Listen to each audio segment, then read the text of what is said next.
इस वीडियो में हम लीनियर डिफरेंशियल इक्वेशन का कॉम्प्लीमेंट्री फंक्शन और पर्टिकुलर इंटीग्रल निकालेंगे। तो स्टार्ट करते हैं। फर्स्ट एग्जांपल हमारे पास है यहाँ पर D cube minus 5d² plus 7d minus 3 is equals to e to the power 2x cos hx। तो सबसे पहले जो वर्किंग रूल है हम साथ के साथ डिस्कस करेंगे, बट उससे पहले मैं एक इम्पॉर्टेंट बात आपको बताना चाहती हूँ। ये जो राइट हैंड साइड है, अगर यहाँ पर कोई वैल्यूज़ आपको नहीं दिखती, ठीक है, तो सिर्फ उस डिफरेंशियल इक्वेशन का कॉम्प्लीमेंट्री फंक्शन एग्जिस्ट करेगा, पर्टिकुलर इंटीग्रल आपको नहीं मिलेगा। बट अगर आपको राइट हैंड साइड वैल्यूज़ मिल रही हैं तो उसका पर्टिकुलर इंटीग्रल होगा, ठीक है। तो जैसे कि इस इक्वेशन में हमारे पास ऑलरेडी राइट हैंड साइड पे वैल्यू है, तो इसका पर्टिकुलर इंटीग्रल एग्जिस्ट करेगा। First thing. सेकेंड थिंग पे आ जाते हैं, दैट इज ऑक्सिलरी इक्वेशन बनानी है। तो आपको बेसिकली करना क्या है, जहां पर डी वैल्यूज है वहां पर आपको एम या फिर लैम्डा आप कुछ भी रख सकते हैं। तो मैं यहाँ पर एम रख रही हूँ, that is M cube minus 5m² plus 7m minus 3, ठीक है। ये जब आपका ये y जो है पूरे ब्रैकेट होल जो ब्रैकेट है आपका, वो y कॉमन में होना चाहिए, y को हम यहाँ पे इंक्लूड नहीं करेंगे, ठीक है। तो ये आपकी ऑक्सिलरी इक्वेशन होगी। इक्वेट करना है इसको आपको 0 से, और m की वैल्यूज निकालनी है, वो आपके रूट्स होंगे, और उसी के बेसिस पे हम कॉम्प्लीमेंट्री फंक्शन निकालेंगे, ठीक है, जैसा भी नेचर होगा रूट्स का। तो यहाँ पे सबसे पहले मैं रूट्स निकाल लेती हूँ, that is m cube minus m² minus 4m² plus 4m plus 3m minus 3। Roots आप किसी भी वे से निकाल सकते हैं, चाहे तो पहले हिट एंड ट्रायल लगा लें, बिकॉज यहाँ पे 3 डिग्री है, देन सिंथेटिक डिवीजन लगा के कर लें। अब मैंने यहाँ पर क्या करा है, इसको एंड ये जो दोनों टर्म्स हैं इन दोनों को स्प्लिट कर दिया है। माइनस 5m² है तो माइनस m² माइनस 4m², और यहाँ पे प्लस 4 है एंड प्लस 3m, ये आपका 7m बन जाएगा इससे, और इससे माइनस 5m² बन जाएगा। उसके बाद यहाँ पर मैंने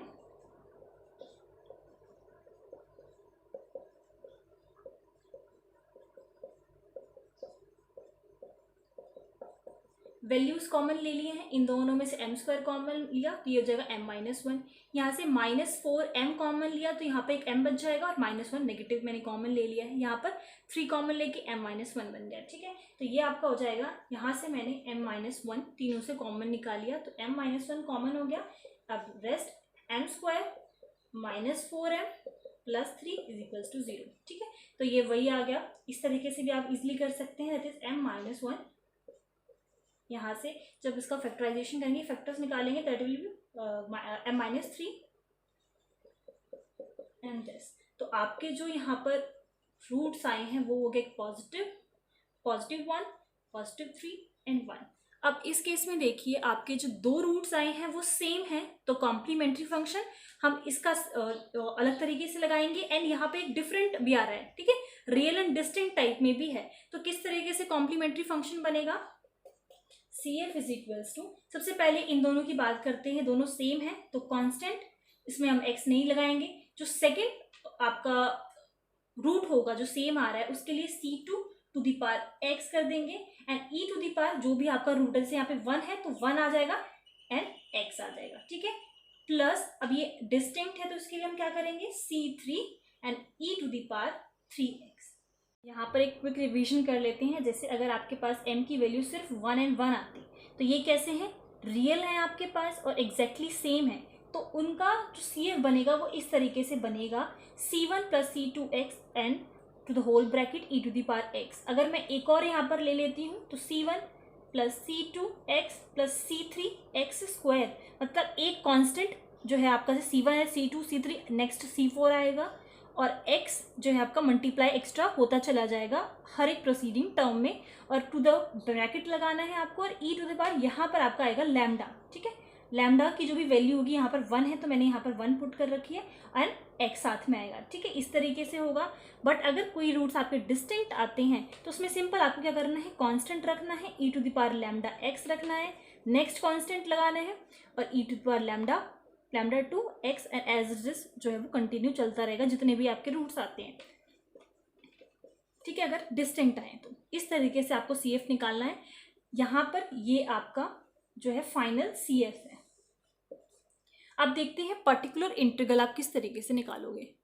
तो जब हम पर्टिकुलर इंटीग्रल निकालते हैं तो जो फॉर्मेशन होती है, यहाँ पर आपका फंक्शन आता है एंड यहाँ पर x आता है, मतलब कि ये जो पार्ट है वो यहाँ पे 1 अपॉन के डिवाइड में आएगा 1 के, एंड ये जो पार्ट है राइट हैंड साइड पे वो यहाँ पर न्यूमरेटर में आता है। तो पर्टिकुलर इंटीग्रल आपका किस तरीके से लिखेंगे हम, 1/d³ plus 5d² plus 7d - 3, ठीक है, ये पार्ट एंड x है यहाँ पर लिख देंगे that is e⁻²x cos hx, ठीक है। अब देखते हैं सॉल्व कैसे करेंगे इसको।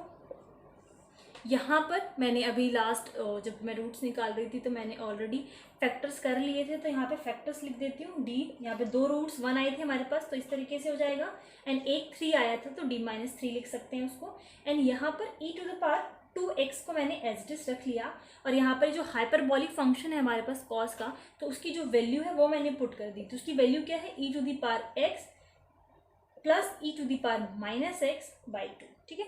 तो ये हमारे पास cos hx की वैल्यू होती है, वो मैंने यहाँ पर पुट कर दी है।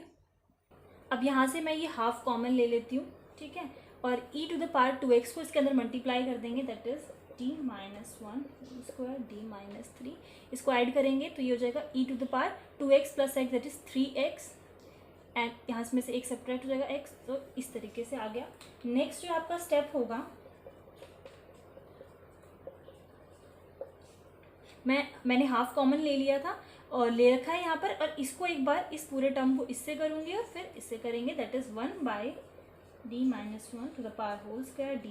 3 and e⁻3x plus 1/d - 1² d - 3 and e⁻x।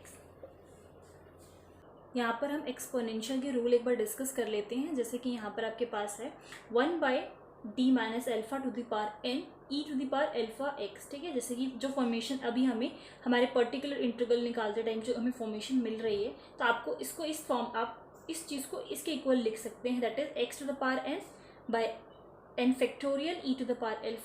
And अगर ये नेगेटिव की जगह पॉजिटिव है तो इस तरीके से लिखना है।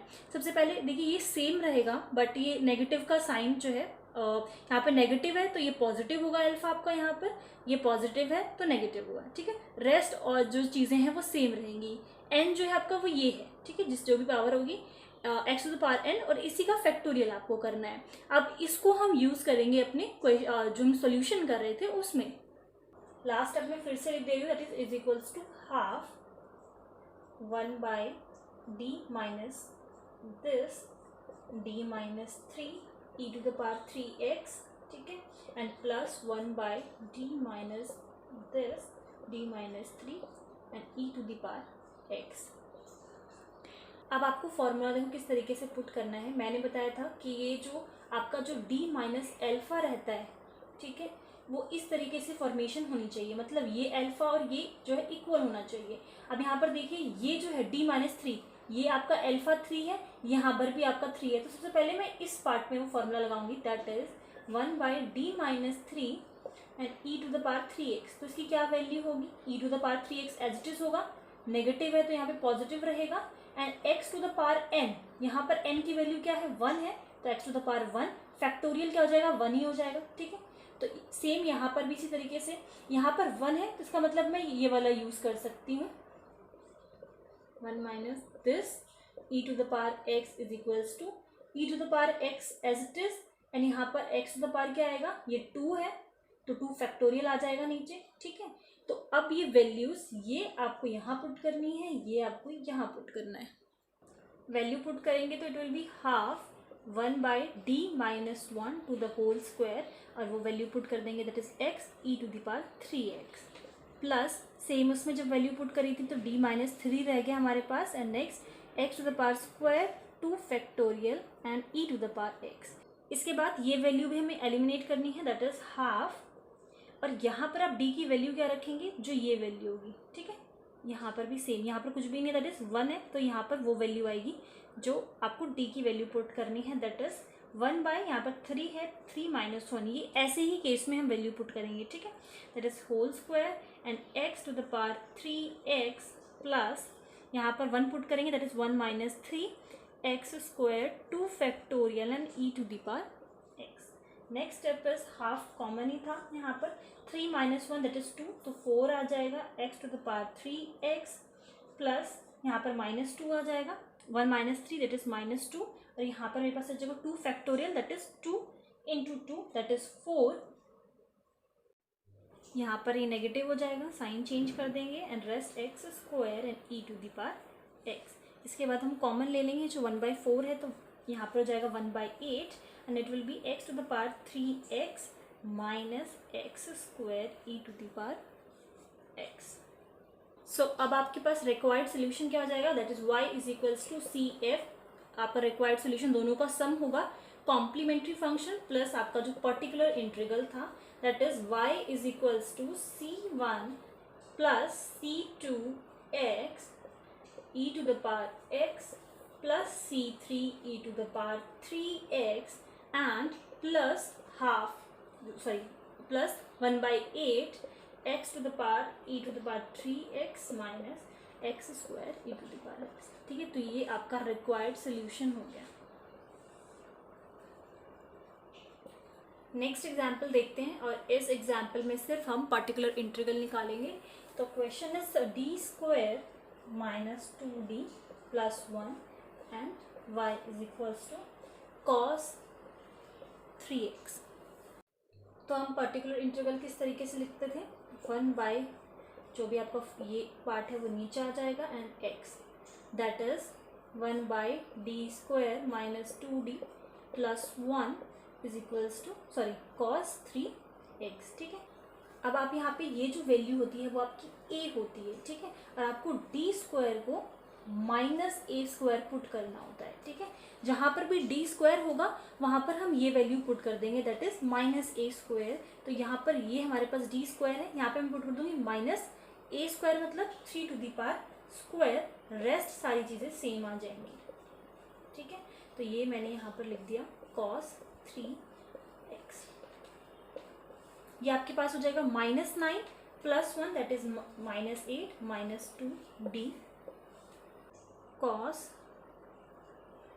3x। स्टेप में हमने -½ कॉमन ले लिया, तो यहाँ पर ये पॉजिटिव हो जाएगा that is d positive d और -4 हो जाएगा। ठीक है, इस पार्ट से जब हमने कॉमन ले लिया और यहाँ पर हम लिख देंगे सेम cos 3x। ठीक है, अब अगर मैं फिर से इसको d² बना दूँ तो मैं फिर से -3a² जो हमने वैल्यू ये पुट की थी वो पुट कर सकते हैं। तो उसके लिए मैं क्या कर रही हूँ, यहाँ पर मल्टीप्लाई और डिवाइड कर दूंगी दैट इज d+4 से। ठीक है, जैसे मैं आइडेंटिटी लगा सकूँ, तो ये मैंने कर दिया d+4 ये पॉजिटिव हो जाएगा, जब मैं नेगेटिव साइन कॉमन लूँगी तो ये मुझे नेगेटिव का लेना पड़ेगा, d-4 लेना पड़ेगा। ठीक है, क्योंकि नेगेटिव साइन भी मैंने साथ में कॉमन लिया है, तो ये हो जाएगा d-4 यहाँ पर भी। यहाँ पर आइडेंटिटी लग जाएगी दैट इज d² माइनस का 4² and d-4 as it is cos 3x और ये हो जाएगा -½ आगे हम किस तरीके से कर सकते हैं, -½ तो हमने कॉमन लिया था, अब मैं d² की जगह क्या पुट कर दूंगी, माइनस यहीं पर कर देती हूँ उसको -3² पुट कर दूंगी। ठीक है, अब अगेन मैंने यहाँ से क्या किया, नेगेटिव साइन फिर से कॉमन ले लिया, नेगेटिव साइन कॉमन लूँगी तो ये आपका पॉजिटिव हो जाएगा। ठीक है, ये हट गया और ये दोनों आपके कैसे हो गए, पॉजिटिव हो गए। ठीक है, इसको जब आप सॉल्व करेंगे तो कितना आ जाएगा, 25 आ जाएगा आपके पास। तो मैं 25 को बाहर मल्टीप्लाई कर रही हूँ, दैट मीन्स ये जो हाफ d-4 cos 3x था, इन दोनों को ऐड सॉल्व करूँगी तो 25 आ जाएगा। तो मैंने इसी के साथ मल्टीप्लाई कर दिया, तो ये आपका हो गया 50।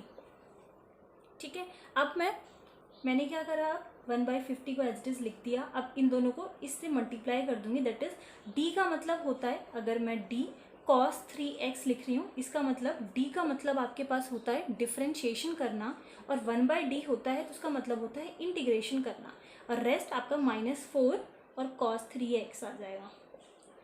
नेक्स्ट स्टेप में अगर मैं इसका डिफरेंशिएशन करती हूँ तो -3 sin 3x। ठीक है, और ये एज इट इज रहेगा क्योंकि यहाँ पर कोई ना तो d है ना ही 1/d, तो इसको मैं एज इट इज लिखूंगी।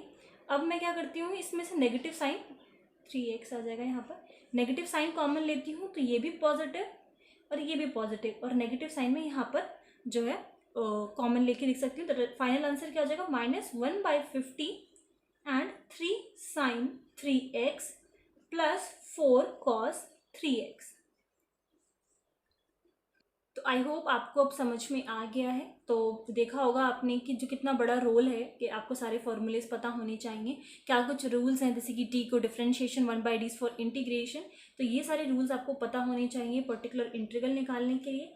आगे नेक्स्ट वीडियोस में हम और ऐसे एग्जाम्पल्स डिस्कस करेंगे और आपको हर नए एग्जाम्पल्स में अलग बातें पता लगेंगी कि एक्सपोनेंशियल के टाइम पे किस तरीके से सॉल्व करना है, या फिर कॉस आता है तो किस तरीके से सॉल्व करना है। और इस वीडियो में बस इतना ही। अगर आपको कुछ डाउट्स है तो आप लोग मुझसे कमेंट सेक्शन में पूछ सकते हो। इंस्टाग्राम की जो लिंक है वो आपको डिस्क्रिप्शन में मिल जाएगी, आप वहाँ पर मुझे मैसेज कर सकते हो। Thank you.